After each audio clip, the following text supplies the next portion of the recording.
Alright,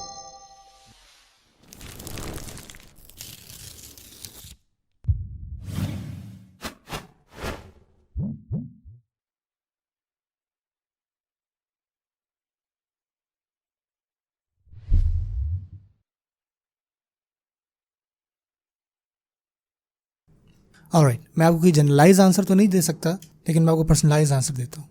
जब मैं college में था, या अक्सर आज के बच्चे जो कॉलेज में होते हैं वो एक बागी पना से गुजरते हैं, और मेरे साथ भी ऐसे हुआ कि मैं 2 साल मैंने दीन पे कोई अमल नहीं किया, 2 साल तक. और मुझे फ़लसफ़ा जो है वो बहुत मुतासर करता था, फ़िलासफ़ी जैसे आप कहते हैं. और पता है लोग फ़िलासफ़ी क्यों पढ़ते हैं, नौजवान फ़िलासफ़ी क्यों पढ़ते हैं? क्योंकि उनमें से अक्सर को दीन से एलर्जी हो चुकी है. मैं आपको अंदर की बात बता रहा हूँ. वो फ़िलासफ़ी पढ़ते हैं ताकि उनके पास ज़्यादा मवाद हो, ताकि लोगों का वो जवाब दे सकें, उन लोगों का जो दीनदार हैं. और जितना भी मेरा फ़िलासफ़िकल क्रिटिसिज्म था कुरान के बारे में, दीन के बारे में, वो सब अल्लाह ताला ने कुरान मजीद के थ्रू दूर कर दिया, सब का सब.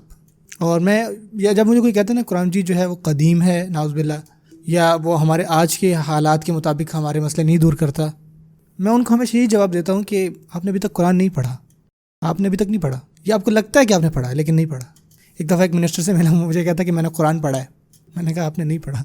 और उसने मुझे कहा कि कुरान में कहीं पे भी नहीं आता कि अल्लाह ताला मोहब्बत करने वाला है, अल्लाह ताला हमसे प्यार करता है. मैंने कहा है वाकई, वहुवल गफूरुल वदूद, अल्लाह ताला माफ़ करने वाला और मोहब्बत करने वाला है. सूरतुल बुरूज में आता है, बहुत ज़्यादा मोहब्बत करने वाला बल्कि. और वो ये सुन के वो चलता बना वहाँ से. मैंने उससे पूछा भाई आपने क्या पढ़ा है? दूसरे लफ्ज़ों में यकीन करें मेरे पास कोई दूसरा रिस्पॉन्स नहीं है इस जवाब का, सिवाय इस बात के कि आपने अभी तक सही से नहीं पढ़ा.